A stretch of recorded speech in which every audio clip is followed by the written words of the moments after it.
ਵਾਹਿਗੁਰੂ ਜੀ ਕਾ ਖਾਲਸਾ ਵਾਹਿਗੁਰੂ ਜੀ ਕੀ ਫਤਿਹ। ਮੈਂ ਤੁਹਾਡੀ ਹੋਸਟ ਨੀਰਮ ਕੌਰ ਤੇ ਮੈਂ ਟੀਵੀ 84 ਦੇ ਸਾਰੇ ਦਰਸ਼ਕਾਂ ਤੇ ਸਰੋਤਿਆਂ ਦਾ ਦਿਲੀ ਸਵਾਗਤ ਕਰਦੀ ਹਾਂ ਪ੍ਰੋਗਰਾਮ ਸੱਚੋ ਸੱਚ ਵਿੱਚ, ਜਿਹੜੇ ਇਸ ਪ੍ਰੋਗਰਾਮ ਨਾਲ ਦੇਸ਼ਾਂ ਵਿਦੇਸ਼ਾਂ ਤੋਂ ਜੁੜ ਚੁੱਕੇ ਨੇ।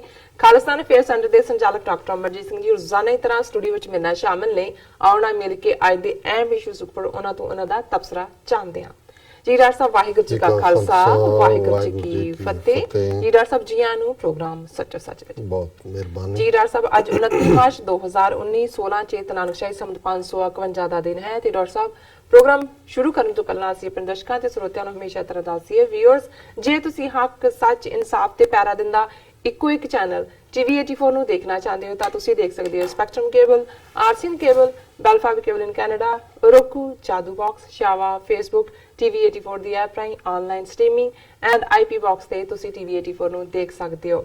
ਵੀਅਰਸ, ਜੇ ਤੁਸੀਂ ਟੀਵੀ 84 ਨਾਲ ਜਾਂ ਪ੍ਰੋਗਰਾਮ ਸੱਚੋ ਸੱਚ ਨਾਲ ਫੇਸਬੁੱਕ ਰਾਹੀਂ ਜੁੜੇ ਹੋ ਤਾਂ ਇਸ ਨੂੰ ਵੱਧ ਤੋਂ ਵੱਧ ਲਾਈਕ ਕਰੋ ਤੇ ਸ਼ੇਅਰ ਕਰੋ ਅਤੇ ਨਾਲ ਹੀ YouTube ਤੇ ਸਬਸਕ੍ਰਾਈਬ ਵੀ ਕਰੋ। Thank you so much. So keep watching TV 84। ਜੀ ਡਾਕਟਰ ਸਾਹਿਬ ਪ੍ਰੋਗਰਾਮ ਦੇ ਸ਼ੁਰੂ ਵਿੱਚ ਜਿਸ ਤਰ੍ਹਾਂ ਕਿ ਸਾਨੂੰ ਅੱਜ ਸਾਰਿਆਂ ਨੂੰ ਪਤਾ ਹੈ ਕਿ ਅੱਜ ਦੇ ਦਿਨ ਯਾਨੀ ਕਿ 29 ਮਾਰਚ 1849 ਨੂੰ ਸਿੱਖ ਰਾਜ ਦਾ ਸੂਰਜ ਐਸਾ ਡੁੱਬਿਆ ਕਿ ਫਿਰ ਮੁੜ ਕੇ ਕਦੇ ਨਾ ਚੜ੍ਹ ਸਕਿਆ। ਇਸ ਬਾਬਤ ਆਪਾਂ ਗੱਲਬਾਤ ਕਰਦੇ ਹਾਂ। ਅੱਜ ਦੇ ਦਿਨ 29 ਮਾਰਚ 1849 ਦੀ ਸਵੇਰ ਪੰਜਾਬ ਦੀ ਬਾਦਸ਼ਾਹਤ ਦੀ ਅੰਤਮ ਸਵੇਰ ਸੀ ਅਤੇ ਮਹਾਰਾਜਾ ਦਲੀਪ ਸਿੰਘ ਦੀ ਮਹਾਰਾਜੇ ਦੇ ਤੌਰ ਤੇ ਵੀ ਅੰਤਿਮ ਸਵੇਰ ਸੀ। ਪੂਰੇ 169 ਸਾਲ ਬੀਤ ਚੁੱਕੇ ਹਨ ਪੰਜਾਬ ਦੀ ਬਾਦਸ਼ਾਹਤ ਨੂੰ ਖਤਮ ਹੋਇਆ, ਪਰ ਅਜੇ ਤੱਕ ਪੰਜਾਬ ਦੀ ਬਾਦਸ਼ਾਹਤ ਦੀ ਸਵੇਰ ਦਾ ਸੂਰਜ ਨਹੀਂ ਚੜ੍ਹਿਆ।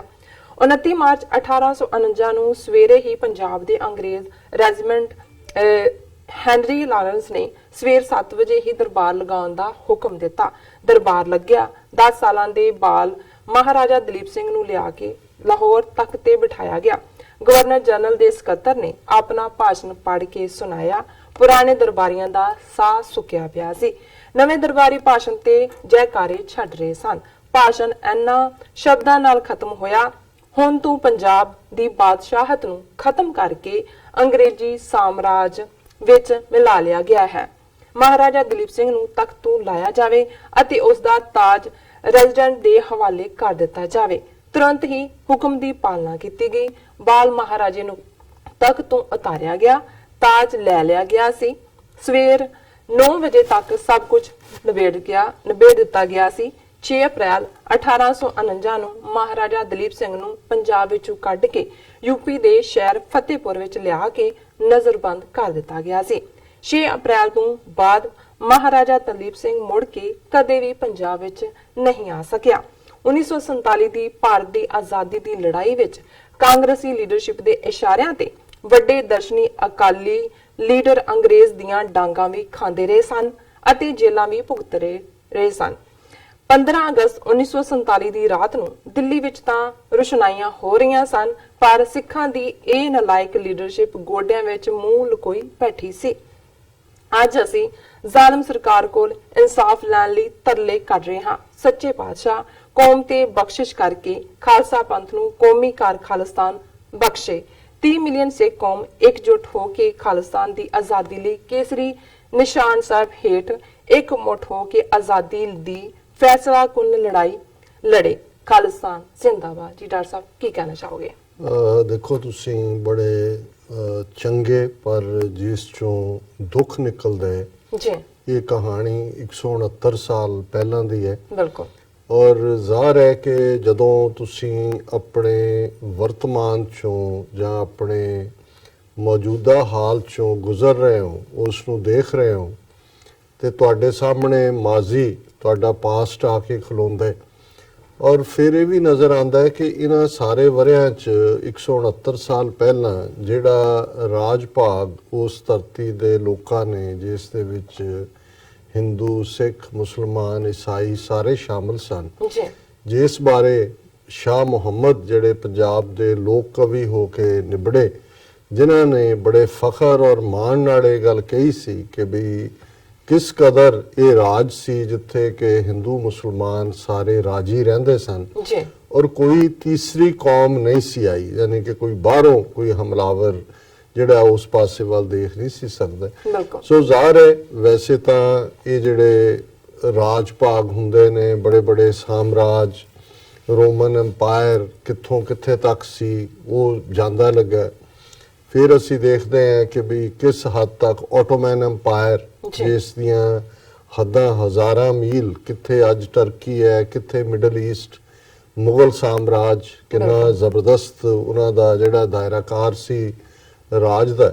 ਔਰ ਜੇ ਅਸੀਂ 19ਵੀਂ 20ਵੀਂ ਸਦੀ 'ਚ ਖਾਸ ਤੌਰ ਤੇ ਯੂਰਪੀਅਨ ਪਾਵਰਸ ਵੱਲ ਦੇਖੀਏ ਤੇ ਬ੍ਰਿਟਿਸ਼ ਬਸਤੀਵਾਦ, ਬ੍ਰਿਟਿਸ਼ ਕਲੋਨੀਅਲਿਜ਼ਮ, ਜਿਸ ਬਾਰੇ ਕਹਿੰਦੇ ਸੀ ਕਿ ਅੰਗਰੇਜ਼ਾਂ ਦੇ ਰਾਜ 'ਚ ਕਦੇ ਸੂਰਜ ਡੁੱਬਦਾ ਨਹੀਂ, ਛੁਪਦਾ ਨਹੀਂ, ਇੰਨੀ ਟੈਰੀਟਰੀ ਸੀ ਈਸਟ ਵੀ ਵੈਸਟ ਦੇ ਵਿੱਚ ਵੀ।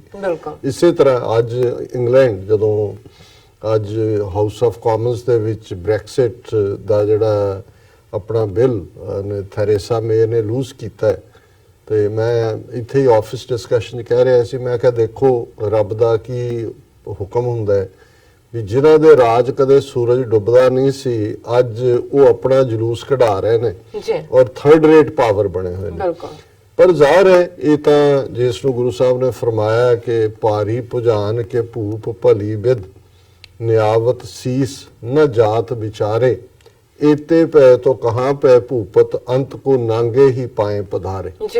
कि बड़े माइटी किंग्स, बड़े बड़े बादशाह जिन्हां अगे किन्ने लोग सिर झुकाउंदे सन, उन्हां दी किन्नी रियाया सी, उहदी गिणती भी नहीं हो सके भावें, लेकिन इस दुनिया तो अल्टीमेटली नंगे पैर इस धरती तो चले गए। सो साम्राज बनते ने जाते ने, गल ना ही असी किसी बादशाह दे नाल जुड़े हुए हैं।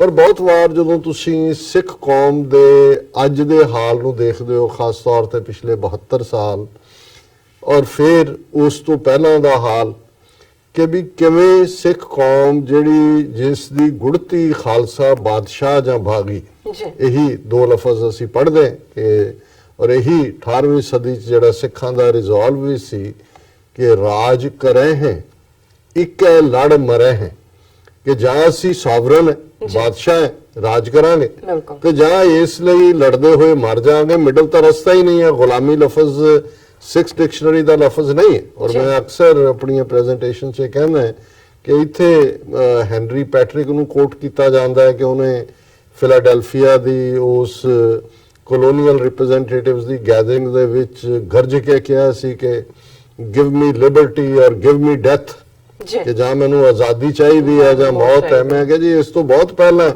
सिख जिहड़े ने जिहड़े भुखे पाने भी सी, घोड़ियां दीयां काठियां ते सी, उन्हां दा नारा सी राज करे हैं एक है लड़ मरे हैं, कि जां असीं राज करांगे जां उस लई लड़दे होए मर जांगे। सो जाहिर है कि भी इहदे च कोई शक नहीं है कि सिखां दी ओ स्पिरिट, ईवन तुसीं 29 मार्च 1849 दा जिक्र कीता है, ये लास्ट डे सी जदों अंग्रेज़ां ने धोखे नाल, क्योंकि ਜਿਹੜੀਆਂ ਦੋਵੇਂ ਹੀ ਐਂਗਲੋ ਸਿੱਖ ਵਾਰਸ ਜਿਨ੍ਹਾਂ ਨੂੰ ਕਿਹਾ ਜਾਂਦਾ ਹੈ, ਪਰ ਜਿਨ੍ਹਾਂ ਦਾ ਨਾਂ ਜੰਗਾਂ ਦਾ ਸ਼ਾਹ ਮੁਹੰਮਦ ਨੇ ਜੰਗ ਹਿੰਦ ਪੰਜਾਬ ਰੱਖਿਆ ਸੀ, ਆਪਣਾ ਜਿਹੜੀ ਉਹਨਾਂ ਦਾ ਕਿੱਸਾ ਹੈ ਇਸ ਦੇ ਉੱਤੇ, ਤੇ ਬਾਅਦ ਦੇ ਵਿੱਚ ਇਸ ਨੂੰ ਜੰਗ ਸਿੰਘਾਂ ਫਰੰਗੀਆਂ ਕਿਹਾ ਗਿਆ। ਤੇ ਉਹਦੇ ਵਿੱਚ ਬੜੀ ਕਲੀਅਰਲੀ ਸ਼ਾਹ ਮੁਹੰਮਦ ਜਦੋਂ ਕਹਿੰਦੇ ਨੇ ਕਿ ਬਈ ਆਈਆਂ ਪਲਟਣਾ ਬੀੜ ਕੇ ਤੋਪਖਾਨੇ, ਅੱਗੋਂ ਸਿੰਘਾਂ ਨੇ ਪਾਸੜੇ ਮੋੜ ਸੁੱਟੇ, ਮੇਵਾ ਸਿੰਘ ਤੇ ਮਾਖੇ ਖਾਂ ਹੋਏ ਸਿੱਧੇ, ਹੱਲੇ 3 ਫਰੰਗੀ ਦੇ ਤੋੜ ਸੁੱਟੇ। ਇਹ ਮੇਵਾ ਸਿੰਘ ਵੀ ਔਰ ਮਾਖੇ ਖਾਂ ਵੀ ਆਰਟਿਲਰੀ ਦਾ ਇੰਚਾਰਜ ਸੀ। ਮੇਵਾ ਸਿੰਘ ਤੇ ਮਾਖੇ ਖਾਂ ਹੋਏ ਸਿੱਧੇ, ਹੱਲੇ 3 ਫਰੰਗੀ ਦੇ ਤੋੜ ਸੁੱਟੇ, ਸ਼ਾਹ ਮੁਹੰਮਦਾ ਸਿੰਘਾਂ ਨੇ ਗੋਰਿਆਂ ਦੇ ਵਾਂਗ ਨਿੰਬੂਆਂ ਲਹੂ ਨਿਚੋੜ ਸੁੱਟੇ। ਸੋ ਇੱਕ ਪਾਸੇ ਤਾਂ ਬਹਾਦਰੀ ਦਾ ਆਲਮ ਇਹ ਸੀ, ਜਿਹੜੀ ਲੜਾਈ ਸੀ ਇਸ ਹੱਦ ਤੱਕ ਸੀ ਜਿਹਨੂੰ ਸ਼ਾਹ ਮੁਹੰਮਦ ਨੇ ਕਿਹਾ कि शाह मुहम्मदा एक सरकार बाजों फौजां जित के अंत नूं हारियां ने। और इहदे कोई शक नहीं है कि ये जिहड़े गद्दार ने, ट्रेटर ने, अज भी जे असीं बादलां जां अमरिंदरां जां इस नस्ल की गल करदे जां इन्हां दा ही वडेरा सी पहाड़ा सिंह, फरीदकोट दा राजा, जिस बारे शाह मुहम्मद ने कहा कि पहाड़ा सिंह सी यार फरंगियां दा, नाल सिंघां सी उस दी गैर साली, भज के जाए के लाट नूं खबर दित्ती, गल जाए दसी सारी भेत वाली।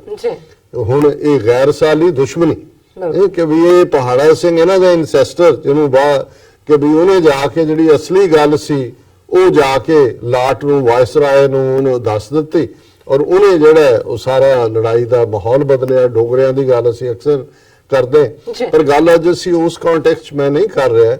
ਗੱਲ ਜ਼ਾਹਰ ਹੈ। ਔਰ ਇਸ ਨੂੰ ਇਹਨਾਂ ਦੇ ਹੀ ਆਪਣੇ ਰੈਜ਼ੀਡੈਂਟ ਜਿਹੜਾ ਪਹਿਲੀ ਐਂਗਲੋ ਸਿੱਖ ਵਾਰ ਦੇ ਵੇਲੇ ਮੌਜੂਦ ਸੀ ਕਨਿੰਗਮ, ਜੇ ਉਹਦੇ ਲਫ਼ਜ਼ਾਂ 'ਚ ਹੀ ਕਹਿਣਾ ਹੋਏ ਕਿ the results of the wars would have been be different if the community of lions wouldn't had been be led by traitors। ਜੀ ਕਿ ਇਹਨਾਂ ਜੰਗਾਂ ਦੇ ਨਤੀਜੇ ਵੱਖਰੇ ਹੁੰਦੇ ਜੇ ਸ਼ੇਰਾਂ ਦੀ ਕੌਮ ਦੀ ਅਗਵਾਈ ਜਿਹੜੀ ਹੈ ਉਹ ਗੱਦਾਰ ਨਾ ਕਰ ਰਹੇ ਗੱਦਾਰ ਨਾ ਹੁੰਦੇ। ਕਰਦੇ। ਔਰ ਇੱਕ ਲੈਸਨ ਹੋਰ ਇਸ 'ਚ ਹੈ, ਕਿਉਂਕਿ ਅੱਜ ਇੱਕ ਟੌਪਿਕ ਅਸੀਂ ਦੂਸਰਾ ਹੀ ਇਸ ਵਿਚਾਰ ਲਈ ਚੁਣਿਆ। ਜੀ। ਇੱਕ ਸਾਡੇ ਬੜੇ ਸੁਹਿਰਦ ਵਿਊਅਰ ਨੇ, ਉਹਨਾਂ ਨੇ ਕਿਹਾ ਕਿ ਵੀ ਸਿੱਖ ਧਰਮ ਜਿਹੜਾ ਹੈ ਉਹ ਇੱਕ ਰੱਬ 'ਚ ਯਕੀਨ ਰੱਖਦਾ ਹੈ ਜਿਵੇਂ ਇਸਲਾਮ ਰੱਖਦਾ ਹੈ, ਜੀ ਪਰ ਉਹ ਹਿੰਦੂਆਂ ਵੱਲ ਕਿਉਂ ਟਿਲਟ ਰਹਿੰਦੇ ਨੇ ਹਿਸਟੋਰੀਕਲੀ। ਸੋ ਉਹਦਾ ਅਸੀਂ ਜ਼ਿਕਰ ਕਰਾਂਗੇ, ਪਰ ਮੈਂ ਇੱਥੇ ਦੱਸਦਾ ਕਿ ਈਵਨ ਇਹਨਾਂ ਦੋਨਾਂ ਜੰਗਾਂ ਦੇ ਵੇਲੇ ਵੀ ਇੱਕ ਗੱਲ, ਔਰ ਮਹਾਰਾਜਾ ਰਣਜੀਤ ਸਿੰਘ ਦੀ ਮੌਤ ਤੋਂ ਬਾਅਦ ਜਿਹੜੀ ਪੈਲੇਸ ਇੰਟਰੀਗ ਚੱਲੀ, ਜੀ ਪੰਜਾਬੀ ਮੁਸਲਮਾਨ ਜਿਹੜਾ ਕਿ ਫੌਜ ਦਾ ਵੀ ਹਿੱਸਾ ਸੀ, ਮਹਾਰਾਜਾ ਰਣਜੀਤ ਸਿੰਘ ਦੇ ਕੋਰਟ ਦੇ ਸਭ ਤੋਂ ਟਰਸਟਡ ਜੇ ਕੋਈ ਲੋਕ ਸਨ, ਤਿੰਨੋਂ ਭਰਾ ਫਕੀਰ ਅਜ਼ੀਜ਼ੁਦੀਨ, ਨੂਰੁਦੀਨ, ਜਿਹਨਾਂ ਦੇ ਫਕੀਰ ਅਜ਼ੀਜ਼ੁਦੀਨ ਜੀ। ਉਹਨਾਂ ਦੇ ਫੋਰਨ ਮਿਨਿਸਟਰ ਸਨ। ਸੋ ਕੋਈ ਵੀ ਮੁਸਲਮਾਨ ਕੋਰਟੀਅਰ, ਦਰਬਾਰੀ ਜਾਂ ਈਵਨ ਜਿਵੇਂ ਮੇਵਾ ਸਿੰਘ ਤੇ ਆਖੇ ਖਾਂ ਤੋਪ ਸੀ, ਕਿ ਕੋਈ ਜਿਹੜਾ ਉਹ ਆਪਣੇ ਉਹਨੇ ਰਾਜ ਨਾਲ ਉਹ ਟ੍ਰੇਟਰ ਨਹੀਂ ਬਣਿਆ, ਜੀ। ਉਹਨੇ ਕੋਈ ਦੁਸ਼ਮਣ ਨਾਲ ਹੈਂਡ ਜੁਆਇਨ ਨਹੀਂ ਕੀਤੇ। ਇਹਦੇ ਉਲਟ ਇਹ ਜਿਹੜੇ ਡੋਗਰੇ ਸੀ ਜੰਮੂ ਦੇ, ਧਿਆਨ ਸਿੰਘ, ਗੁਲਾਬ ਸਿੰਘ, ਸੁਚੇਤ ਸਿੰਘ ਔਰ ਮਿਸਰ ਯੂਪੀ ਦੇ ਲਾਲ ਸਿੰਘ ਤੇਜ ਸਿੰਘ, ਇਹੀ ਉਹ ਟ੍ਰੇਟਰ ਨੇ ਜਿਹੜੇ ਅੰਗਰੇਜ਼ਾਂ ਦੇ ਨਾਲ ਰਲੇ ਹੋਏ ਸੀ। ਪਰ ਇਹ ਇੱਕ ਡਿਫਰੈਂਟ ਕਹਾਣੀ ਹੈ। ਜੀ ਇਸ ਗੱਲ ਦਾ ਧਿਆਨ ਰਹੇ ਕਿ ਜਦੋਂ ਅਸੀਂ ਉਸ ਸਮੇਂ ਨੂੰ ਯਾਦ ਕਰਦੇ ਹਾਂ ਤੇ ਜ਼ਾਹਰ ਹੈ ਕਿ ਗਵਾਚੀ ਸਾਵਰਨਿਟੀ ਦੀ ਗੱਲ ਹੈ ਸਿੱਖਾਂ ਦੀ। ਜੀ ਮੁਸਲਮਾਨ ਖੁਸ਼ਕਿਸਮਤ ਰਹੇ ਕਿ ਅੰਗਰੇਜ਼ਾਂ ਦੇ ਅਗੇਂਸਟ ਸਾਰੀ ਸਟਰਗਲ ਦੇ ਦੌਰਾਨ ਉਹਨਾਂ ਨੂੰ ਕਾਇਦੇ ਆਜ਼ਮ ਮੁਹੰਮਦ ਅਲੀ ਜਿਨਾ ਮਿਲੇ, ਔਰ ਇਹਦੇ ਬਾਵਜੂਦ ਕਿ ਕਿੰਨੀਆਂ ਰੁਕਾਵਟਾਂ ਕਾਂਗਰਸ ਨੇ ਜਾਂ ਅੰਗਰੇਜ਼ਾਂ ਨੇ ਖੜੀਆਂ ਕੀਤੀਆਂ, ਜੀ ਉਹਨਾਂ ਨੇ ਉਸ ਬਰੇ ਸਗੀਰ ਦੇ ਮੁਸਲਮਾਨਾਂ ਦਾ ਹੋਮਲੈਂਡ ਪਾਕਿਸਤਾਨ ਜਿਹੜਾ ਹੈ ਉਹ ਲੈਂਡ ਦੇ ਵਿੱਚੋਂ ਕਾਮਯਾਬ ਰਹੇ। ਬਿਲਕੁਲ। ਪਰ ਅਸੀਂ 1849 ਦੇ ਵਿੱਚ ਤਾਂ ਜੋ ਲੂਜ਼ ਕੀਤਾ ਹੀ ਕੀਤਾ ਹੈ। ਜਿਹੜੀ ਦੂਸਰੀ ਓਪਰਚੁਨਿਟੀ ਸਾਡੇ ਕੋਲ 1947 ਦੇ ਵਿੱਚ ਆਈ ਦੇਸ਼ ਵੰਡ ਦੇ ਵੇਲੇ, ਇੱਕ ਪਾਸੇ ਉਜਾੜੇ ਤਾਂ ਝੱਲ ਲਏ, ਲੇਕਿਨ ਉਜਾੜਿਆਂ ਤੋਂ ਬਾਅਦ ਵੀ ਹਿੰਦੂ 1000 ਸਾਲ ਦੀ ਗੁਲਾਮੀ ਤੋਂ ਬਾਅਦ ਪੋਲੀਟੀਕਲ ਪਾਵਰ 'ਚ ਵਾਪਸ ਆਇਆ। ਜੀ ਮੁਸਲਮਾਨ ਬੜੇ ਸਕੀਰ ਦੇ ਉਹਨਾਂ ਦੇ ਲਈ ਪਾਕਿਸਤਾਨ ਮੁਲਕ ਬਣਿਆ, ਔਰ ਸਿੱਖ ਕੌਮ ਜਿਹੜੀ ਹੈ ਇੱਕ ਗੁਲਾਮੀ 'ਚੋਂ ਨਿਕਲ ਕੇ ਫਰੰਗੀ ਦੀ ਇਹ ਹਿੰਦੂ ਤਵੀਆਂ ਦੀ ਗੁਲਾਮੀ ਦੇ ਵਿੱਚ ਆਈ। ਜੀ। ਸੋ ਜ਼ਾਹਰ ਹੈ ਕਿ ਕਿੱਥੇ ਦੇਖੋ ਜਿਹੜੀ ਪੋਲੀਟੀਕਲ ਪਾਵਰ ਹੁੰਦੀ ਹੈ, ਜਿਹੜੀ ਰਾਜ ਸ਼ਕਤੀ ਹੁੰਦੀ ਹੈ, ਜੀ ਉਸ ਦੇ ਆਪਣੇ ਕ੍ਰਿਸ਼ਮੇ ਹੁੰਦੇ ਨੇ। ਤੁਸੀਂ ਮੁਤਾਜ ਨਹੀਂ ਹੁੰਦੇ, ਬਿਲਕੁਲ ਤੁਹਾਡਾ ਆਪਣਾ ਇੱਕ ਘਰ ਹੋਣਾ, ਮੁਲਕ ਹੋਣਾ, ਤੁਹਾਡਾ ਇਹ ਫੀਲਿੰਗ ਹੋਣੀ ਕਿ ਇਹ ਮੇਰਾ ਘਰ ਹੈ। ਜੀ ਹੁਣ ਇਹਨਾਂ ਮੁਲਕਾਂ 'ਚ ਭਾਵੇਂ 100 150 ਸਾਲ, 125 ਸਾਲ ਅਮਰੀਕਾ 'ਚ, ਕੈਨੇਡਾ 'ਚ ਆਇਆ ਸਿੱਖਾਂ ਨੂੰ ਹੋ ਗਿਆ, ਜੀ ਪਰ ਇੱਥੇ ਤੁਸੀਂ ਜਦੋਂ ਵੀ ਦੇਖੋਗੇ ਕੋਈ ਨੈਗੇਟਿਵਿਟੀ ਹੁੰਦੀ ਹੈ ਜਾਂ ਹੀਟ ਕ੍ਰਾਈਮ ਜਾਂ ਦੂਜਾ, ਪਹਿਲੀ ਗੱਲ ਉਹ ਕਹਿੰਦਾ ਗੋ ਹੋਮ। ਜੀ ਸੋ ਜ਼ਾਹਰ ਹੈ ਕਿ ਜਿਹੜਾ ਨਸਲਵਾਦੀ ਵੀ ਹੈ ਉਹਨੂੰ ਵੀ ਪਤਾ ਹੈ ਕਿ ਵੀ ਇਹ ਇਹਨਾਂ ਦਾ ਘਰ ਨਹੀਂ ਹੈਗਾ। ਇਹਦੇ ਬਾਵਜੂਦ ਕਿ ਤੁਹਾਡੀਆਂ ਭਾਵੇਂ 5 ਜਨਰੇਸ਼ਨਾਂ ਇੱਥੇ ਜੰਮੀਆਂ ਪਲੀਆਂ ਨੇ, ਜੀ ਤੁਹਾਡੇ ਬੱਚੇ ਜਾਂ ਉਹਨਾਂ ਦੇ ਅੱਗੋਂ ਬੱਚੇ, ਉਹਨਾਂ 'ਚ ਕੋਈ ਟ੍ਰੀਟ ਸਾਊਥ ਏਸ਼ੀਅਨ ਨਹੀਂ ਹੈ, ਪਰ ਇੱਥੋਂ ਵਾਲਾ ਤੁਹਾਡੀ ਸ਼ਕਲ ਦੇਖ ਕੇ ਕਹੇਗਾ ਗੋ ਹੋਮ। ਗੋ ਹੋਮ ਬਿਲਕੁਲ। ਸੋ ਜ਼ਾਹਰ ਹੈ ਵੀ ਕਿੱਥੇ ਹੈ ਤੁਹਾਡਾ ਹੋਮ। ਬਿਲਕੁਲ ਬਿਲਕੁਲ। ਸੋ ਇਹ ਇੱਕ ਪਾਰਟ ਹੈ। ਔਰ ਅੱਜ ਜਦੋਂ ਅਸੀਂ ਇਸ ਦਿਨ ਨੂੰ ਯਾਦ ਕਰ ਰਹੇ ਹਾਂ 29 ਮਾਰਚ ਨੂੰ, ਅਸੀਂ ਜੇ ਕਰੰਟ ਪੀਰੀਅਡ ਦੀ ਗੱਲ ਨਾ ਕਰੀਏ ਜੀ ਤੇ ਫਿਰ 29 ਮਾਰਚ 2012 ਨੂੰ ਕਿਵੇਂ ਗੁਰਦਾਸਪੁਰ ਦੇ ਵਿੱਚ ਉਹ ਨੌਜਵਾਨ ਸ਼ਹੀਦ ਜਸਪਾਲ ਸਿੰਘ ਚੌੜਾ, ਜਿਨ੍ਹਾਂ ਦਾ ਪਿੰਡ ਗੁਰਦਾਸਪੁਰ ਜ਼ਿਲ੍ਹੇ 'ਚ ਇੰਜੀਨੀਅਰਿੰਗ ਦਾ ਸਟੂਡੈਂਟ, ਔਰ ਇਹ ਉਹ ਸਾਲ ਸੀ ਜਦੋਂ ਕਿ ਭਾਈ ਬਲਵੰਤ ਸਿੰਘ ਰਾਜੋਆਣਾ ਨੂੰ ਫਾਂਸੀ ਦੀ ਸਜ਼ਾ 2 ਵਾਰ ਬਲੈਕ ਵਾਰੰਟ ਜਾਰੀ ਹੋਏ ਸੀ, ਜੀ ਔਰ ਉਸ ਨੂੰ ਰੁਕਵਾਉਣ ਦੇ ਲਈ ਕੌਮ ਜਿਹੜੀ ਹੈ ਉਹ ਸੜਕਾਂ ਦੇ ਉੱਤੇ ਉਤਰੀ ਹੋਈ ਸੀ। ਔਰ ਸੁਮੇਧ ਸੈਣੀ ਦੀ ਅਗਵਾਈ ਜਿਹੜਾ ਡੀਜੀਪੀ ਸੀ, ਲੋਕਲੀ ਕਿਵੇਂ ਭਾਈ ਜਸਪਾਲ ਸਿੰਘ ਹੋਰਾਂ ਨੂੰ ਸ਼ਹੀਦ ਕੀਤਾ ਗਿਆ, ਅਸੀਂ ਉਹਨਾਂ ਨੂੰ ਵੀ ਯਾਦ ਕਰਦੇ ਹਾਂ, ਯਾਦ ਕਰ ਰਹੇ ਜੀ। ਹਾਂ। ਔਰ ਇਹ ਵੀ ਇਸ ਗੱਲ ਦੇ ਨਾਲ ਜੁੜਦਾ ਹੈ ਕਿ ਜਦੋਂ ਤੁਸੀਂ ਗੁਲਾਮ ਹੋ ਜਾਂਦੇ ਹੋ, ਤੁਹਾਡੀ ਕਿਸਮਤ ਦਾ ਫੈਸਲਾ ਕਰਨ ਦਾ ਹੱਕ ਕਿਸੇ ਹੋਰ ਦੇ ਕੋਲ ਹੁੰਦਾ ਹੈ, ਜੀ। ਫਿਰ ਤੁਹਾਡੀ ਜਵਾਨੀ ਦੀ ਨਸਲਕੁਸ਼ੀ ਹੁੰਦੀ ਹੈ। ਬਿਲਕੁਲ। ਔਰ ਪਿਛਲੇ 4 ਦਹਾਈਆਂ ਦੇ ਵਿੱਚ, ਡੈਕੇਡਸ ਦੇ ਵਿੱਚ, ਕਿਵੇਂ 1.5 ਲੱਖ ਤੋਂ ਜ਼ਿਆਦਾ ਸਿੱਖ ਨੌਜਵਾਨੀ ਜਿਹੜੀ ਹੈ ਉਹ ਸ਼ਹੀਦ ਕੀਤੀ ਗਈ।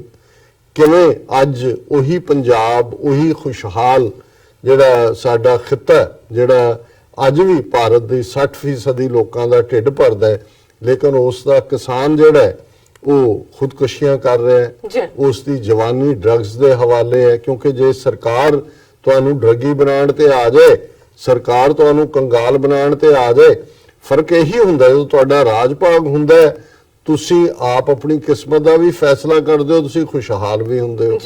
ਤੇ ਜਦੋਂ ਕੋਈ ਤੁਹਾਡੀ ਕਿਸਮਤ ਦਾ ਫੈਸਲਾ ਕਰਦਾ ਹੈ, ਤੁਹਾਨੂੰ ਉਹ ਘਸਿਆਰੇ ਬਣਾ ਕੇ ਰੱਖ ਦਿੰਦਾ ਹੈ। ਇਹੀ ਹਾਲਤ ਸਾਡੀ 72 ਸਾਲ ਦੇ ਵਿੱਚ ਹੋਈ ਹੈ। ਔਰ ਜਦੋਂ ਅਸੀਂ ਆਜ਼ਾਦੀਆਂ ਦੀ ਗੱਲ ਕਰਦੇ, ਕਿਵੇਂ ਪੋਲੀਟੀਕਲ ਆਜ਼ਾਦੀ ਦੇ ਨਾਲ, ਪੋਲੀਟੀਕਲ ਸੋਵਰਨਿਟੀ ਦੇ ਨਾਲ ਤੁਹਾਡੀ ਧਾਰਮਿਕ ਆਜ਼ਾਦੀ ਜੁੜੀ ਹੁੰਦੀ ਹੈ, ਮਜ਼ਹਬੀ ਤੁਹਾਡੇ ਹੱਕ ਜੁੜੇ ਹੁੰਦੇ ਨੇ, ਉਸ ਦੀ ਬੜੀ ਟਿਪੀਕਲ ਉਦਾਹਰਣ ਕਰਤਾਰਪੁਰ ਸਾਹਿਬ। ਔਰ ਕਰਤਾਰਪੁਰ ਦੇ ਲਾਂਘੇ ਦਾ ਜ਼ਿਕਰ ਅੱਜ ਮੁੱਖ ਖਬਰਾਂ ਜਿੱਥੇ ਛਾਈਆਂ ਹੋਈਆਂ ਨੇ। ਔਰ ਇਸ ਗੱਲ ਦਾ ਧਿਆਨ ਰਹੇ ਕਿ ਜਦੋਂ 6ਵੇਂ ਪਾਤਸ਼ਾਹ ਗੁਰੂ ਹਰਗੋਬਿੰਦ ਸਾਹਿਬ ਨੇ ਅਕਾਲ ਤਖਤ ਸਾਹਿਬ ਦੇ ਉੱਤੇ ਜਿਹੜਾ ਮੀਰੀ ਪੀਰੀ ਦੀਆਂ 2 ਤਲਵਾਰਾਂ ਪਹਿਨੀਆਂ, ਇੱਕ ਗੁਰੂ ਨਾਨਕ ਸਾਹਿਬ ਦੇ ਘਰ 'ਚ ਬੇਸ਼ੱਕ ਫਿਲਾਸਫੀ ਰਾਜ ਯੋਗ ਦੀ ਜਾਂ ਸੰਤ ਸਪਾਈ ਦੀ ਜਾਂ ਮੀਰੀ ਪੀਰੀ ਦੀ ਗੁਰੂ ਨਾਨਕ ਸਾਹਿਬ ਦੀਆਂ ਟੀਚਿੰਗ ਸੀ, ਇਨਹੈਰੈਂਟ ਸੀ, ਤੇ ਪਹਿਲਾ ਲੇਕਿਨ ਉਸ ਦੀ ਜਿਹੜਾ ਐਮਬੋਡੀਮੈਂਟ ਹੈ ਅਕਾਲ ਤਖਤ ਔਰ 2 ਤਲਵਾਰਾਂ ਮੀਰੀ ਪੀਰੀ ਦੀਆਂ। ਔਰ ਉਸ ਵੇਲੇ 2 ਬੜੇ ਮਸ਼ਹੂਰ ਢਾਡੀ ਜਿਹੜੇ ਇੱਕ ਪਿੰਡ ਸੁਰ ਸਿੰਘ ਦੇ ਔਰ ਇੱਕ ਪਿੰਡ ਸੁਲਤਾਨਵਿੰਡ ਦੇ, ਭਾਈ ਨੱਥਾ ਤੇ ਭਾਈ ਅਬਦੁੱਲਾ, ਉਹਨਾਂ ਨੇ ਜਿਹੜੀ ਪਹਿਲੀ ਵਾਰ ਜਿਹੜੀ ਹੈ ਉਹ ਪੜ੍ਹੀ, ਜਿਹੜੀ ਕਿ ਢੱਡ ਸਾਰੰਗੀ ਦੇ ਨਾਲ ਉਹਦੇ ਅਲਫਾਜ਼ ਸਨ ਕਿ ਉਸ 2 ਤਲਵਾਰੀ ਬੱਧੀਆਂ, ਇੱਕ ਮੀਰੀ ਦੀ, ਇੱਕ ਪੀਰੀ ਦੀ, ਇੱਕ ਅਜ਼ਮਤ ਦੀ, ਇੱਕ ਰਾਜ ਦੀ, ਇੱਕ ਰਾਖੀ ਕਰੇ ਵਜ਼ੀਰ ਦੀ, ਪੱਗ ਤੇਰੀ ਕੀ ਜਹਾਂਗੀਰ ਦੀ। ਹੁਣ ਉਸ ਵੇਲੇ ਜਹਾਂਗੀਰ ਦਿੱਲੀ ਦਾ ਬਾਦਸ਼ਾਹ ਸੀ, ਜਿਹਨੇ 5ਵੇਂ ਪਾਤਸ਼ਾਹ ਗੁਰੂ ਅਰਜਨ ਸਾਹਿਬ ਨੂੰ ਸ਼ਹੀਦ ਕੀਤਾ ਸੀ। ਹੁਣ ਇਹ ਮੀਰੀ ਤੇ ਪੀਰੀ ਇਸ ਗੱਲ ਦਾ ਸੂਚਕ ਸੀ ਕਿ ਇਹ 2 ਤਲਵਾਰਾਂ ਨੇ, ਇੱਕ ਰਾਜ ਦੀ ਹੈ, ਇੱਕ ਅਜ਼ਮਤ ਦੀ ਹੈ, ਕਿ ਜੇ ਤੁਹਾਡੇ ਕੋਲ ਰਾਜ ਨਹੀਂ ਹੈ, ਪੋਲੀਟੀਕਲ ਪਾਵਰ ਨਹੀਂ ਹੈ, ਤੇ ਤੁਹਾਡੀ ਅਜ਼ਮਤ ਮਹਿਫੂਜ਼ ਨਹੀਂ, ਤੁਹਾਡਾ ਆਨਰ ਮਹਿਫੂਜ਼ ਨਹੀਂ ਹੈ, ਤੁਹਾਡੀਆਂ ਬੱਚੀਆਂ ਦੀ ਇੱਜ਼ਤ ਮਹਿਫੂਜ਼ ਨਹੀਂ ਹੈ, ਤੁਹਾਡੀ ਰੋਟੀ ਮਹਿਫੂਜ਼ ਨਹੀਂ ਹੈ। ਔਰ ਇਹੀ ਕਾਰਨ ਸੀ ਕਿ ਵੀ ਜਦੋਂ ਕੋਈ ਚੀਜ਼ ਲੁਟੇਰਿਆਂ ਦੇ ਵਸ ਪੈਂਦੀ ਹੈ ਤੇ ਸਾਈਂ ਬੁੱਲੇ ਸ਼ਾਹ ਜਿਨ੍ਹਾਂ ਦਾ ਇਹ ਕਥਨ ਹੈ ਕਿ ਖਾਦਾ ਪੀਤਾ ਲਾਇਦਾ ਰਹਿੰਦਾ ਅਹਿਮਦ ਸ਼ਾਹ ਦਾ, ਕਿ ਭਾਈ ਜੋ ਖਾ ਪੀ ਲੋ ਉਹੀ ਤੁਹਾਡਾ, ਬਾਕੀ ਅਹਿਮਦ ਸ਼ਾਹ ਨੇ ਲੈ ਜਾਣਾ ਅਬਦਾਲੀ ਨੇ। ਸੋ ਜ਼ਾਹਰ ਇਹ ਜਿਨ੍ਹਾਂ ਦੇ ਕੋਲ ਤੁਹਾਡੇ ਆਪਣਾ ਪਾਵਰ ਨਹੀਂ ਹੁੰਦੀ, ਤੁਹਾਡਾ ਕੋਈ ਹਕੂਕ ਨਹੀਂ ਹੁੰਦਾ। ਔਰ ਅੱਜ ਅਸੀਂ 72 ਸਾਲ ਤੋਂ ਜਿਸ ਨਕਸ਼ੇ ਦੇ ਵਿੱਚ ਫਸੇ ਹੋਏ ਹਾਂ, ਕਰਤਾਰਪੁਰ ਲਾਂਘਾ ਇਹਦੀ ਇੱਕ ਉਦਾਹਰਣ ਹੈ ਕਿ ਕਿਵੇਂ ਜਦੋਂ ਕਿੱਥੇ ਜਿਹੜੀ ਕੌਮ ਬਾਦਸ਼ਾਹ ਜਾਂ ਬਾਗੀ ਦੀ ਉਸ ਕੁੱਟੀ ਦੇ ਨਾਲ ਜਿਸ ਦਾ ਜਿਹਦੀ ਜਨਮ ਕੁੱਟੀ ਹੋਏ, ਤੇ ਉਹ ਅੱਜ ਉਸ ਤਰਲਿਆਂ ਦੇ ਉੱਤੇ ਹੋਏ। ਅਸੀਂ ਖੁਸ਼ਕਿਸਮਤ ਹੈ ਵੀ ਪਾਕਿਸਤਾਨ ਦੇ ਵਿੱਚ ਇਮਰਾਨ ਖਾਨ ਔਰ ਉਹ ਹਮਦਰਦ ਐਡਮਿਨਿਸਟ੍ਰੇਸ਼ਨ ਔਰ ਲੋਕ ਪਾਕਿਸਤਾਨ ਦੇ, ਜਿਨ੍ਹਾਂ ਨੇ ਕਿਵੇਂ ਵੱਡਾ, ਮੈਂ ਸਮਝਦਾ ਵੀ ਫਰਾਖ ਦਿਲੀ ਦਾ ਸਬੂਤ ਦਿੰਦੇ ਆ, ਇਹਦੇ ਬਾਵਜੂਦ ਕਿ ਇੰਡੀਆ ਦੀਆਂ ਕੀ ਨੀਤੀਆਂ ਨੇ ਪਾਕਿਸਤਾਨ ਪ੍ਰਤੀ। ਜਦੋਂ 28 ਨਵੰਬਰ 2018 ਨੂੰ ਸੰਗੇ ਬੁਨਿਆਦ ਰੱਖਿਆ, ਉਹਨਾਂ ਨੇ ਕਿਹਾ ਜੀ ਠੀਕ ਹੈ, ਅਸੀਂ ਸਮਝਦੇ ਹਾਂ, ਅਸੀਂ ਮਜ਼ਹਬੀ ਲੋਕ ਹੈ ਕਿ ਵੀ ਸਿੱਖ ਆਪਣੇ ਮਦੀਨੇ ਤੋਂ 4 ਮੀਲ ਦੂਰ ਹੋਣ ਔਰ ਉਹ ਹੋਏ ਕਿ ਵੀ ਤੁਸੀਂ ਜਾ ਨਹੀਂ ਸਕਦੇ, ਠੀਕ ਨਹੀਂ ਹੈ। ਸੋ ਜ਼ਾਹਰ ਹੈ ਕਿ ਜਿਸ ਤੇਜ਼ੀ ਨਾਲ ਕੰਮ ਹੋਇਆ, ਆਲਮੋਸਟ 60% ਤੋਂ ਜ਼ਿਆਦਾ ਕੰਮ ਉਹਨਾਂ ਦੇ ਪਾਸੇ ਹੋ ਚੁੱਕਾ ਹੈ। ਲੱਖਾਂ ਸਿੱਖ ਜਿਹੜੇ ਗੁਰੂ ਨਾਨਕ ਸਾਹਿਬ ਦੇ 550 ਸਾਲਾ ਪ੍ਰਕਾਸ਼ ਪੁਰਬ ਦੇ ਉੱਤੇ ਨਨਕਾਣਾ ਸਾਹਿਬ ਔਰ ਕਰਤਾਰਪੁਰ ਸਾਹਿਬ ਜਾਣਗੇ। ਉਹਨਾਂ ਦੀ ਇਹ ਚਾਹਨਾ ਸੀ ਕਿ ਵੀ ਇਹ ਅਸੀਂ ਜਿਹੜਾ ਇਹ ਫੰਕਸ਼ਨਲ ਹੋਏਗਾ ਕੋਰੀਡੋਰ। ਇੰਡੀਆ ਦੀ ਮਜਬੂਰੀ ਬਣੀ 2 ਦਿਨ ਪਹਿਲਾਂ ਸੰਗੇ ਬੁਨਿਆਦ ਰੱਖਣਾ ਵੀ, ਪਰ ਇਸ ਸਾਰੇ ਪੀਰੀਅਡ 'ਚ ਕਿਵੇਂ ਰੁਕਾਵਟਾਂ ਖੜੀਆਂ ਕੀਤੀਆਂ ਗਈਆਂ ਔਰ ਨਤੀਜੇ ਦੇ ਤੌਰ ਤੇ ਫਿਰ ਵੀ, ਕਿਉਂਕਿ ਇਸ ਵੇਲੇ ਡਾਇਸਪੋਰਾ ਸਿੱਖ ਹੋਣ, ਪੰਜਾਬ ਦੇ ਹੋਣ, ਉਸ ਕਿਸਮ ਦੀ ਇੱਕ ਹੋਪ ਕ੍ਰੀਏਟ ਹੋ ਚੁੱਕੀ ਸੀ ਔਰ ਇੱਕ ਉਸ ਕਿਸਮ ਦਾ ਸੈਂਟੀਮੈਂਟ ਹੈ। ਹਾਲਾਂਕਿ ਪਹਿਲੇ ਦਿਨ ਤੋਂ ਹੀ ਅਸੀਂ ਇਹ ਗੱਲ ਕਹਿੰਦੇ ਰਹੇ ਹਾਂ ਵੀ ਇਹਨਾਂ ਦੀ ਨੀਅਤ ਸਾਫ਼ ਨਹੀਂ ਹੈ ਔਰ ਅਸੀਂ ਇਹ ਫਰੇਜ਼ ਜਿਹੜਾ ਪਹਿਲੀ ਵਾਰ ਇਸਤੇਮਾਲ ਕੀਤਾ ਕਿ ਵੀ ਇਹ ਜਿਹੜਾ ਡੈਵਲ ਹੈ ਇਹ ਹੁਣ ਕੀ ਹੋਰ ਮਿਸਚੀਫ ਕੱਢੇਗਾ, ਇਹ ਕਿ ਵੀ ਇਸ ਦੀ ਨੀਅਤ ਸਾਫ਼ ਨਹੀਂ ਹੈ। ਔਰ ਉਹਦੇ ਚ ਡਿਲੇ ਮੀਟਿੰਗ ਪਹਿਲਾਂ ਜਿਹੜੀ ਦਿੱਲੀ ਰੱਖੀ ਸੀ, ਫਿਰ ਹੋਇਆ ਜੀ ਇਹਨੂੰ ਅਟਾਰੀ ਕਰ ਲਈ ਹੈ। ਉਸ ਤੋਂ ਬਾਅਦ ਹੁਣ 2 ਅਪ੍ਰੈਲ ਦੀ ਜਿਹੜੀ ਹੈ ਮੀਟਿੰਗ ਦੁਬਾਰਾ ਵਾਗਾ ਹੋਣੀ ਸੀ, ਆਲਰੇਡੀ ਟੈਕਨੀਕਲ ਟੀਮ ਦੀ ਹੋਈ, ਔਰ ਉਸ ਤੋਂ ਬਾਅਦ ਇਹ ਆਇਆ ਕਿ ਜੀ ਬਹੁਤ ਅੱਛੇ ਮਾਹੌਲ 'ਚ ਹੋਈ ਦੋਨੋਂ ਸਾਈਡਸ। ਪਰ ਅਜੇ ਇਹ ਅੱਛੇ ਮਾਹੌਲ ਵਾਲੀ ਸਟੇਟਮੈਂਟ ਦੀ ਸਿਆਹੀ ਵੀ ਨਹੀਂ ਸੀ ਸੁੱਕੀ ਕਿ ਇਹਨਾਂ ਦੇ ਹੋਮ ਆਫਿਸ ਔਰ ਫੋਰਨ ਵਾਲਿਆਂ ਦੇ ਕਿਸੇ ਨੇ ਇੰਟਰਵਿਊ 'ਚ ਕਿਹਾ ਕਿ ਜੀ ਅਸੀਂ ਪਾਕਿਸਤਾਨ ਨੂੰ ਇਹ ਕਿਹਾ ਕਿ ਇਸ ਗੱਲ ਦੀ ਉਹ ਗਾਰੰਟੀ ਦੇ ਕਿ ਜਿਹੜੇ ਇਧਰੋਂ ਪਿਲਗ੍ਰਿਮਸ ਜਾਣਗੇ ਉਹਨਾਂ ਦੀ ਬ੍ਰੇਨ ਵਾਸ਼ਿੰਗ ਨਾ ਹੋਏ, ਖਾਲਿਸਤਾਨ ਦਾ ਪ੍ਰੋਪੇਗੈਂਡਾ ਨਹੀਂ ਹੋਏਗਾ, ਦਿਸ ਦੈਟ। ਹਾਲਾਂਕਿ ਇਹ ਕੋਈ ਸਟੇਟਮੈਂਟ ਦਾ ਹਿੱਸਾ ਨਹੀਂ ਸੀ, ਲੇਕਿਨ ਫਿਰ ਵੀ ਸਾਨੂੰ ਲੱਗਾ ਕਿ ਵੀ ਸ਼ਾਇਦ ਇਹ ਵੀ ਇਹਨਾਂ ਨੇ ਆਪਣੀ ਜਿਹੜੀ ਦੂਜਾ ਕਾਡਰ ਹੈ ਜਿਨ੍ਹਾਂ ਤੋਂ ਵੋਟਾਂ ਲੈਣੀਆਂ ਨੇ, ਇਲੈਕਸ਼ਨ ਪੀਰੀਅਡ ਚੱਲ ਰਿਹਾ ਹੈ ਵੀ ਉਹਨੂੰ ਕਰ ਰਹੇ ਨੇ। ਪਰ ਅੱਜ ਜਿਹੜੀ ਇਹਨਾਂ ਦੀ ਅਸਲ ਕਰਤੂਤ ਸਾਹਮਣੇ ਆਈ ਕਿ ਕਿਵੇਂ ਇਹ ਇਸ ਸਾਰੇ ਨੂੰ ਹੁਣ ਬਲੌਕ ਕਰਨਾ ਚਾਹੁੰਦੇ ਨੇ। ਉਹਦੇ ਰੀਜ਼ਨ ਮੈਂ ਸਮਝਦਾ ਵੀ ਪਹਿਲਾ ਪਾਰਟ ਤਾਂ ਜ਼ਾਹਰ ਹੈ ਕਿ ਇਹਨਾਂ ਨੂੰ ਲੱਗਦਾ ਸੀ ਕਿ ਵੀ ਇਦਾਂ ਦੀਆਂ ਮੰਗਾਂ ਕਰ ਦਿਓ ਕਿ ਪਾਕਿਸਤਾਨ ਨੂੰ ਆਪ ਹੀ ਕਹਿ ਦੇ ਕਿ ਵੀ ਨਹੀਂ ਹੈ। ਪਾਕਿਸਤਾਨ ਨੇ ਕਿਹਾ ਜੀ ਠੀਕ ਹੈ, ਸਾਨੂੰ ਜਿਹੜਾ ਹੈ ਉਹ ਅਸੀਂ ਬਣਾ ਰਹੇ ਹਾਂ, ਟਰਮੀਨਲ ਵੀ ਹੈ, ਕੋਈ ਵੀਜ਼ੇ ਦੀ ਲੋੜ ਵੀ ਨਹੀਂ ਹੋਏਗੀ, ਪਰ ਕੋਈ ਨਾ ਕੋਈ ਤਾਂ ਤੁਸੀਂ ਜਿਹੜੇ ਸ਼ਨਾਖਤੀ ਸਿਸਟਮ ਹੋਏਗਾ। ਇਹਨਾਂ ਨੇ ਪਹਿਲਾਂ ਹੀ ਕਿ ਜੀ 5000 ਬੰਦਾ ਰੋਜ਼ ਹੋਏ, ਗੈਰ ਸਿੱਖਾਂ ਨੂੰ ਵੀ ਜਾਣਦਾ ਹੋਏ। ਹੁਣ ਮਤਲਬ ਇਹਨਾਂ ਦੇ ਆਪਣੇ ਮੰਦਰਾਂ 'ਚ ਜਿਹੜੇ ਤੁਹਾਡੇ ਭਾਰਤ ਦੇ ਨੇ, ਤੁਸੀਂ ਸ਼ੂਦਰ ਹਿੰਦੂਆਂ ਨੂੰ ਤਾਂ ਵੜ ਨਹੀਂ ਦਿੰਦੇ। ਔਰ ਜੇ ਈਵਨ ਪ੍ਰੈਜ਼ੀਡੈਂਟ ਆ ਗੋਬਿੰਦਾ ਜਿਹੜਾ ਦਲਿਤ ਹੈ, ਉਹ ਜਗਨਨਾਥਪੁਰੀ ਤੇ ਦੂਜੇ ਗਿਆ, ਉਹਨੂੰ ਦਰਵਾਜ਼ੇ 'ਚੋਂ ਪੁਜਾਰੀਆਂ ਨੇ ਦੌੜਾਤਾ ਤੇ ਜੇ ਕਿਤੇ ਜਾ ਵੀ ਵੜਨ ਉਹਨੂੰ ਬਾਅਦ 'ਚ ਗੰਗਾ ਜਲ ਦੇ ਨਾਲ ਉਹ ਧੋਂਦੇ ਨੇ। ਵੀ ਤੁਹਾਡਾ ਕੀ ਇਹ ਹੱਕ ਹੈ? ਆਲਰੇਡੀ ਜਿਹੜਾ ਇੱਕ ਪੈਰਾਮੀਟਰ ਜਿਹੜੇ ਪਾਕਿਸਤਾਨ ਦੇ ਗੁਰਦੁਆਰਿਆਂ ਦੇ ਦਰਸ਼ਨਾਂ ਲਈ ਸਿੱਖ ਜਾਂਦੇ ਨੇ, ਉਹ ਸਿੱਖ ਹੀ ਜਾਂਦੇ ਨੇ। ਪੈਰਾਮੀਟਰ ਇਹ ਹੈ ਵਕਤ ਪਾ ਕੇ ਜੇ ਕੋਈ ਓਪਨ, ਅਸੀਂ ਇਸ ਗੱਲ ਦੇ ਦਾਅਵੇਦਾਰ ਹਾਂ ਕਿ ਠੀਕ ਹੈ ਗੁਰੂ ਨਾਨਕ ਦਾ ਘਰ ਸਭ ਲਈ ਓਪਨ ਹੋਣਾ ਚਾਹੀਦਾ, ਪਰ ਇਹ ਹੈ ਜਿਹਨੂੰ ਕਹਿੰਦੇ ਨੇ ਮੰਕੀ ਰੈਂਚ ਸੁੱਟਣਾ। ਲੇਕਿਨ ਇਹਦੇ ਬਾਵਜੂਦ ਪਾਕਿਸਤਾਨ ਨੇ ਬੜੀ ਫਰਾਖਦਿਲੀ ਦਾ ਸਬੂਤ ਦਿੰਦੇ ਆ ਗੱਲਬਾਤ ਨੂੰ, ਇਹਦੇ ਬਾਵਜੂਦ ਇਹਨਾਂ ਨੇ ਵੈਨਿਊ ਬਦਲੇ, ਉਹਨੂੰ ਜਾਰੀ ਰੱਖਿਆ। ਪਰ ਹੁਣ ਅਸੀਂ ਦੇਖਦੇ ਹਾਂ ਵੀ ਇਸ ਪੀਰੀਅਡ ਜਦੋਂ ਇਹਨਾਂ ਨੇ ਇਹ ਮੰਨਿਆ, ਉਹ ਸਮਝਦੇ ਸੀ ਵੀ ਇੱਕ ਤਾਂ ਸਿੱਖਾਂ ਦੀ ਜਿਹੜੀ ਹੈ ਉਹਨਾਂ ਨੂੰ ਖੁਸ਼ਨੁਦੀ ਹਾਸਲ ਹੋਏਗੀ, ਦੂਸਰਾ ਵੋਟਿੰਗ ਕਿ ਸਿੱਖਾਂ ਦੀ ਵੋਟ ਭਾਰਤ 'ਚ ਵੀ ਭਾਵੇਂ ਫੈਲੇ ਹੋਏ ਨੇ, 5 ਮਿਲੀਅਨ ਸਿੱਖ ਬਾਹਰ ਨੇ, ਪੰਜਾਬ ਤੋਂ 6 ਮਿਲੀਅਨ ਦੇ ਲਗਭਗ ਕਿ ਵੀ ਉਹ ਵੀ ਪਲੱਸ ਪੰਜਾਬ ਦੇ ਵਿੱਚ। ਹੁਣ ਇੱਕ ਜਿਹੜਾ ਸੀ ਸਰਵੇ, ਇੱਕ ਬੜਾ ਬ੍ਰੌਡਲੀ ਸਰਵੇ ਆਇਆ ਜਿਹਦੇ 'ਚ ਉਹਨਾਂ ਨੇ 543 ਹਲਕੇ ਜਿਹੜੇ ਪਾਰਲੀਮੈਂਟਰੀ ਨੇ ਉਹਦੇ 'ਚ 60,000 ਵੋਟਰਾਂ ਤੇ ਬੇਸਡ ਉਹ ਸਰਵੇ ਸੀ, ਅਸੀਂ ਡਿਸਕਸ ਕੀਤਾ ਸੀ ਆਪਣੇ ਪ੍ਰੋਗਰਾਮ 'ਚ। ਔਰ ਉਹਦੇ 'ਚ ਗੱਲ ਸਾਹਮਣੇ ਆਈ ਕਿ ਜਿਹੜੀਆਂ ਤਾਂ ਨਾਰਥ ਦੀਆਂ ਹਿੰਦੂ ਹਾਰਟਲੈਂਡ ਹੈ, ਰਾਜਸਥਾਨ, ਮੱਧ ਪ੍ਰਦੇਸ਼, ਛੱਤੀਸਗੜ੍ਹ, ਯੂਪੀ, ਇਹ ਸਾਰੀਆਂ, ਇਹਨਾਂ ਦੇ ਵਿੱਚ ਤਾਂ ਮੋਦੀ ਹੋ ਰਹੀ ਹੈ। 60% ਤੋਂ ਜ਼ਿਆਦਾ ਲੋਕ ਜਿਹੜੇ ਨੇ ਉਹ ਉਹਦੇ ਹੱਕ 'ਚ ਨੇ।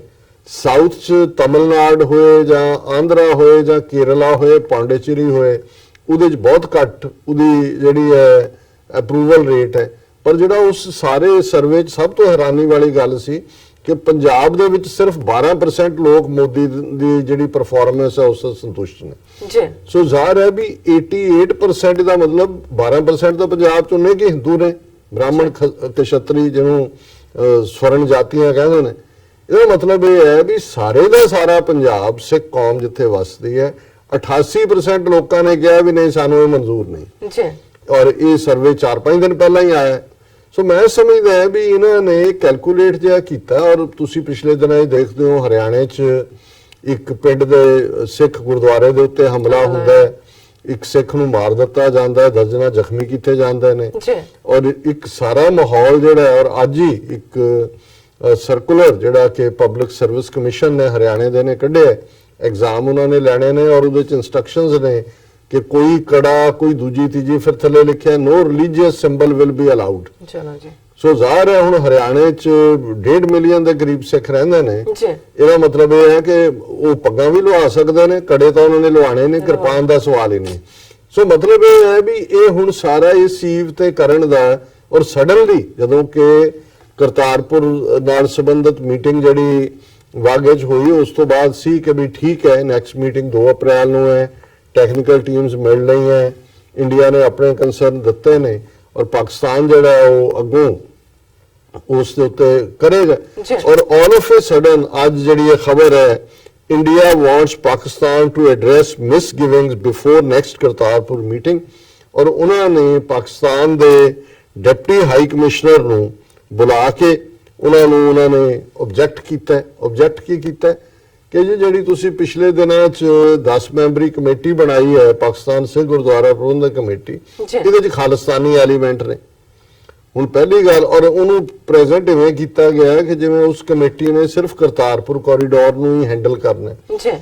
ਹੁਣ ਜ਼ਾਹਰ ਹੈ ਕਿ ਪਾਕਿਸਤਾਨ ਸਿੱਖ ਗੁਰਦੁਆਰਾ ਪ੍ਰਬੰਧਕ ਕਮੇਟੀ ਪਾਕਿਸਤਾਨ ਦੇ ਲਾ ਦੇ ਮੁਤਾਬਕ ਵੈਕੂਇਸ ਟਰਸਟ ਬੋਰਡ, ਔਰ ਇਹ 1998 ਦੇ ਵਿੱਚ ਨਵਾਜ਼ ਸ਼ਰੀਫ ਦੇ ਪੀਰੀਅਡ 'ਚ ਹੋਣ ਚਾਹੀ ਸੀ, ਔਰ ਇਸ ਦੇ ਥੱਲੇ 174 ਦੇ ਕਰੀਬ ਇਤਿਹਾਸਕ ਗੁਰਦੁਆਰੇ ਔਰ ਉਹਨਾਂ ਦੇ ਵਿੱਚ ਮਰਿਆਦਾ ਬਹਾਲ ਕਰਨੀ, ਪ੍ਰਬੰਧ ਕਰਨੇ, ਜਿਨ੍ਹਾਂ 'ਚ ਮੁੱਖ ਨਨਕਾਣਾ ਸਾਹਿਬ, ਸੱਚਾ ਸੌਦਾ, ਬੇਰੀ ਸਾਹਿਬ, ਬਾਬੇ ਦੀ ਬੇਰ, ਸਿਆਲਕੋਟ, ਰੋੜੀ ਸਾਹਿਬ, ਐਮਨਾਬਾਦ, ਇਹ ਸਾਰੇ ਗੁਰਦੁਆਰੇ ਨੇ ਉਹਨਾਂ ਨੇ ਪ੍ਰੈਜ਼ੈਂਟ। ਔਰ ਦੂਸਰੀ ਗੱਲ ਜਿਹੜੀ ਕਿ ਬੜੀ ਕਲੀਅਰ ਹੈ, ਜੇ ਭਾਰਤ ਵਿੱਚ ਬੈਠੇ ਉਹ ਮਜੀਠੀਆ ਹੋਏ, ਅਮਰਿੰਦਰ ਹੋਏ, ਸੁਖਬੀਰ ਬਾਦਲ ਹੋਏ, ਉਹ ਤੋਤੇ ਵਾਂਗ ਇਹਨਾਂ ਦੀ ਬੋਲੀ ਬੋਲ ਸਕਦੇ ਨੇ। ਪਾਕਿਸਤਾਨ ਦੇ ਸਿੱਖ ਇੰਡੀਆ ਦੇ ਸ਼ਹਿਰੀ ਤਾਂ ਨਹੀਂ ਜਿਨ੍ਹਾਂ ਦੇ ਉੱਤੇ ਉਹ ਸਿਰ ਤੇ ਤਲਵਾਰ ਲਟਕਾ ਕੇ ਜੋ ਚਾਹਣ ਬੁਲਾ ਲੈਣ। ਪਾਕਿਸਤਾਨ ਦੇ ਸਿੱਖ ਇੰਡੀਪੈਂਡੈਂਟ ਐਂਟੀਟੀ ਨੇ, ਐਂਡ ਐਵਰੀ ਇੰਚ ਉਹ ਪਾਕਿਸਤਾਨੀ ਨੇ, ਉਹ ਪਾਕਿਸਤਾਨ ਦੇ ਜੰਮਪਲ ਨੇ, ਸਾਰੇ 72 ਸਾਲ ਪਾਕਿਸਤਾਨ ਬਣਿਆ ਹੋ ਗਏ ਨੇ, ਉਹ ਪਾਕਿਸਤਾਨ ਦੇ ਸ਼ਹਿਰੀ ਨੇ। ਉਹਨਾਂ ਨੂੰ ਕਿਉਂ ਹੱਕ ਨਹੀਂ ਹੈ ਕਿ ਵੀ ਉਹ ਖਾਲਿਸਤਾਨ ਦੀ ਹਮਾਇਤ ਕਰਨ, ਵਿਰੋਧ ਕਰਨ, ਕੁਝ ਹੋਰ ਕਰਨ?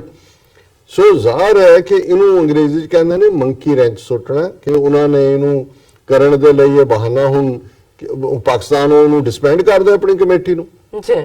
ਸੋ ਜ਼ਾਹਰ ਹੈ ਕਿ ਵੀ ਇਹ ਜਿਹੜਾ ਉਹਨਾਂ ਦਾ ਬਹਾਨਾ, ਫਿਰ ਉਹਦੇ 'ਚ ਹੀ ਇਹ ਪੁਰਾਣਾ ਸਾਰਾ ਜਿਹੜਾ ਉਹਨਾਂ ਨੇ ਉਹੀ ਰਿਪੀਟ ਕੀਤਾ ਕਿ ਜੀ ਇਹ ਅਸੀਂ 5000 ਕਹਿੰਦੇ ਆ ਜਾਣ ਪਰ ਡੇ, ਔਰ ਫੈਸਟਿਵ ਡੇਜ਼ ਤੇ ਵੀ ਅਲਾਓ ਹੋਏ, ਔਰ ਪਾਕਿਸਤਾਨ 500 ਤੋਂ 700 ਚਾਹੁੰਦਾ ਹੈ, ਔਰ ਇਹਦੇ ਤੇ ਅਸੀਂ ਕਲੈਰੀਫਿਕੇਸ਼ਨ ਮੰਗੀ ਹੈ। ਹੁਣ ਕਲੈਰੀਫਿਕੇਸ਼ਨ ਤੁਸੀਂ ਜਦੋਂ ਡਿਪਟੀ ਹਾਈ ਕਮਿਸ਼ਨਰ ਨੂੰ ਤਲਬ ਕਰਦੇ ਹੋ, ਤੁਸੀਂ ਜਿਹੜਾ ਡਿਪਲੋਮੈਟਿਕ ਸਨੱਬ ਦੇ ਰਿਹਾ, ਕੋਰੀਡੋਰ ਉਹਨਾਂ ਦੇ ਕੋਲ ਹੈ, ਕਰਤਾਰਪੁਰ ਸਾਹਿਬ ਪਾਕਿਸਤਾਨ ਦੀ ਟੈਰੀਟਰੀ 'ਚ ਹੈ, ਤੁਹਾਨੂੰ ਐਕਸਟਰਾ ਮਾਈਲ ਫੇਵਰ ਕਰ ਰਹੇ ਨੇ ਜਾ ਕੇ, ਔਰ ਤੁਸੀਂ ਉਹਨਾਂ ਨੂੰ ਸਨੱਬ ਕਰ ਰਹੇ ਹੋ ਡਿਪਟੀ ਹਾਈ ਕਮਿਸ਼ਨਰ ਨੂੰ। ਔਰ ਜ਼ਾਹਰ ਤੌਰ ਦੇ ਉੱਤੇ ਇਸ ਸਾਰੇ 'ਚੋਂ ਜਿਹੜਾ ਪਾਕਿਸਤਾਨ ਦਾ ਰਿਐਕਸ਼ਨ ਹੈ ਉਹ ਬੜਾ ਕਲੀਅਰਲੀ ਪਾਕਿਸਤਾਨ ਨੇ ਕਿਹਾ, Pakistan finds incomprehensible Indian move to reschedule Kartarpur meeting. ਹੁਣ ਇਨਕੰਪ੍ਰੈਹੈਂਸਿਬਲ ਨੂੰ ਅਸੀਂ ਪੰਜਾਬੀ 'ਚ ਕਹਾਂਗੇ ਸਮਝ ਤੋਂ ਬਾਹਰ। ਔਰ ਇਹ ਗੱਲ ਪਾਕਿਸਤਾਨ ਦੇ ਜਿਹੜੇ ਫੋਰਨ ਮਿਨਿਸਟਰੀ ਦੇ ਸਪੋਕਸਪਰਸਨ ਨੇ ਮਿਸਟਰ ਮੁਹੰਮਦ ਫੈਸਲ, ਉਹਨਾਂ ਨੇ ਇਹ ਗੱਲ ਕਹੀ ਹੈ ਕਿ ਵੀ ਇਹ ਜਿਹੜੀ ਮੀਟਿੰਗ ਹੈ ਇਹ ਅਸੀਂ ਰੱਖੀ ਸੀ, ਔਰ ਇਹ ਜਿਹੜਾ the meeting was to discuss and find consensus on outstanding issues.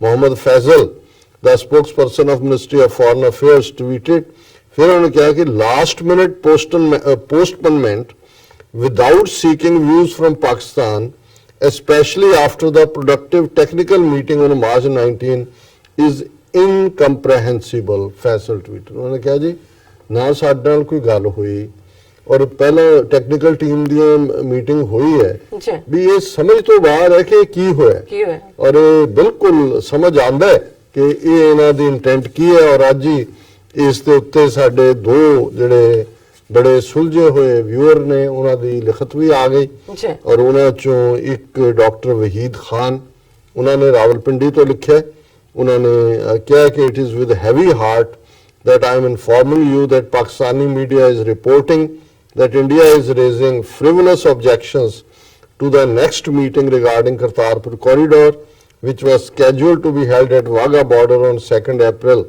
2019. As I mentioned in my previous email that India is likely to wriggle out unless there is public pressure from East Punjab and our Sikh brothers and sisters in India. I sincerely pray that apprehensions prove wrong, but fact is that Baniya Chanakya mentality is too cunning. My wholehearted prayers are with you for completion of this corridor and opening of all gurdwaras located in Pakistan for Sikh nation. With profound regards, Dr. Wahid Khan. So Khan साहब बहुत शुक्रिया। ये तुसी बिल्कुल ठीक किया कि भाई वाह साडा ये चाणक्य दे पुत्रां नाल पिया झूठे मकार और ये कहना कुछ और करना कुछ, मुंह में राम राम बगल में छुरी। और यही गल साडे जावेद भट्टी जी जिहड़े साडे ਰੈਗੂਲਰ ਵਿਊਅਰ ਵੀ ਨੇ ਔਰ ਰਾਈਟਰ ਵੀ ਨੇ, ਜੀ ਉਹਨਾਂ ਨੇ ਜਿਹੜਾ ਪਹਿਲਾਂ ਤਾਂ ਉਹਨਾਂ ਨੇ ਜਿਹੜਾ keep up the ever and lightning work ਤੁਹਾਨੂੰ ਵੀ ਉਹਨਾਂ ਨੇ ਐਡਰੈਸ ਕੀਤਾ। ਥੈਂਕ ਯੂ ਜੀ। You might have already seen this development that India has postponed the Kartarpur meeting of April 2nd, apparently objecting to inclusion of Khalistani elements in Pakistani panel. India summoned the Pakistani Deputy High Commissioner in Delhi on Friday and conveyed its concerns. India plans to reschedule this meeting that will take place after Pakistan give its response. The April 2nd meeting was to discuss the modalities of the opening of Kartarpur corridor. I am convinced that Modi government will go to any length to curtail, frustrate the progress and the aspirations of the Nanak Nam Deva associated with the Langa. I have only this heartfelt prayer to offer. ਰੱਬ ਕਰੇ ਇਸ ਲਾਂਘੇ ਨੂੰ ਕੋਈ very ਨਜ਼ਰ ਨਾ ਲਾਵੇ, ਨਾ ਕੋਈ ਚੰਦਰਾ ਵਿਸਲਕਾਰੀ ਵਿੱਚ ਆਣ ਵਿਛੋੜਾ ਪਾਵੇ। ਹੁਣ ਇਹ ਜ਼ਾਹਰ ਹੈ ਕਿ ਉਹਨਾਂ ਦੀ ਜਿਵੇਂ ਹਰ ਇਮਾਨਦਾਰ ਇਨਸਾਨ ਜਿਹੜਾ ਹੈ, ਧਰਮੀ ਮਜ਼ਹਬੀ ਬੰਦਾ, ਉਹ ਹਰਟ ਹੋਇਆ ਔਰ ਮੈਂ ਵੀ ਉੱਠਦਿਆਂ ਦੇਖਿਆ। ਹਾਲਾਂਕਿ ਅਸੀਂ ਤਾਂ ਐਕਸਪੈਕਟ ਕਰਦੇ ਹਾਂ, ਫਿਰ ਵੀ ਸਾਨੂੰ ਲੱਗਦਾ ਸੀ ਕਿ ਵੀ ਸ਼ਾਇਦ ਇਹਨਾਂ ਨੂੰ ਇਹ ਲੱਗੇ, ਪਰ ਮੈਂ ਜਿਵੇਂ ਕਿਹਾ ਵੀ ਹੁਣ ਇਹ ਕੋਈ ਐਕਸਪੈਕਟ ਕਰਨਾ ਵੀ ਇਲੈਕਸ਼ਨਾਂ ਤੱਕ ਇਹ ਕੋਈ ਕਰਨਗੇ ਗੱਲ, ਪਾਕਿਸਤਾਨ ਦੀ ਐਕਸਪਲੇਨੇਸ਼ਨ ਹੁਣ ਕੀ ਉਹ ਦੇਣਗੇ ਕਿ ਜੀ ਅਸੀਂ ਕਮੇਟੀ ਡਿਸਬੈਂਡ ਕਰ ਰਹੇ, ਸੋ ਉਹਨੂੰ ਡਿਲੇ ਵੀ ਕਰ ਰਹੇ ਨੇ ਤਾਂ ਕਿ ਇੱਕ ਤਾਂ ਇਸ ਦੇ ਨਾਲ ਉਹ ਆਪਣੇ ਆਪ ਨਾਲੋਂ ਪਾਕਿਸਤਾਨ ਨੂੰ ਬੈਡ ਸ਼ੇਪ ਪੁੱਟ ਕਰਨਾ ਚਾਹੁੰਦੇ ਨੇ। ਲੇਕਿਨ ਮੈਂ ਸਮਝਦਾ ਵੀ ਸਿੱਖ ਭਾਰਤ ਦੇ ਵਿੱਚ ਵੀ और डायस्पोरा च भी इस गेम ਨੂੰ ਬਹੁਤ ਚੰਗੀ ਤਰ੍ਹਾਂ ਸਮਝਦੇ ਨੇ। ਸੋ ਡਾਕਟਰ ਵਹੀਦ ਖਾਨ ਜੀ ਔਰ ਜਾਵੇਦ ਪੱਟੀ ਜੀ ਤੁਹਾਡਾ ਬਹੁਤ ਬਹੁਤ ਸ਼ੁਕਰੀਆ ਜੀ। ਡਾਕਟਰ ਸਾਹਿਬ ਸਭ ਦੀ ਜਾਣਕਾਰੀ ਦੇਣ ਲਈ ਤੁਹਾਡਾ ਬਹੁਤ ਬਹੁਤ ਸ਼ੁਕਰੀਆ। ਤੇ ਲੈਣੇ ਆ ਬ੍ਰੇਕ ਤੇ ਤੋਂ ਪਹਿਲਾਂ ਅਸੀਂ ਦਰਸ਼ਕਾਂ ਦੇ ਸਰੋਤਿਆਂ ਨੂੰ ਅਪੀਲ ਤੇ ਬੇਨਤੀ ਕਰਦੀ ਹੈ ਵੀਅਰਸ, ਜਿਸ ਤਰ੍ਹਾਂ ਕਿ ਤੁਸੀਂ ਜਾਣਦੇ ਹੋ ਕਿ ਟੀਵੀ 84 ਇੱਕ ਪੰਥਕ ਚੈਨਲ ਹੈ।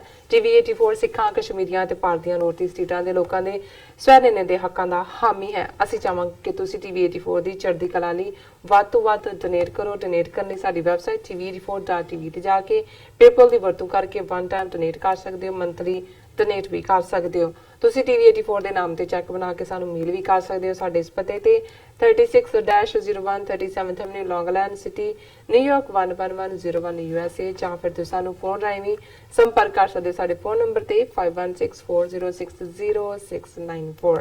Thank you so much viewers. ਵਿਚਾਰਾਂ ਦਾ ਸਿਲਸਿਲਾ ਇਸ ਤਰ੍ਹਾਂ ਚੱਲਦਾ ਰਹੇਗਾ। ਮੈਂ ਇੱਕ ਬਰੀਫ ਅਨਾਉਂਸਮੈਂਟ ਕਰਨੀ ਚਾਹਾਂਗਾ ਕਿ ਇਸੇ ਮੁੱਦੇ ਦੇ ਉੱਤੇ ਔਰ ਇੰਟਰਨੈਸ਼ਨਲ ਡਿਵੈਲਪਮੈਂਟਸ ਦੇ ਉੱਤੇ ਜੀ ਜਰਨਲਿਸਟ ਔਰ ਤਜਜ਼ੀਆਕਾਰ ਸਲੀਮ ਮਲਕ ਸਾਡੇ ਸਟੂਡੀਓ ਆਏ ਹੋਏ ਨੇ।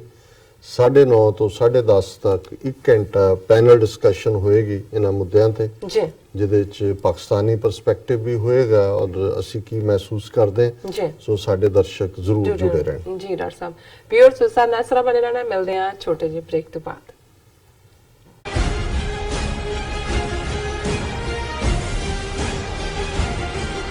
ਖਾਲਸਾ ਸਾਜਨਾ ਦਿਵਸ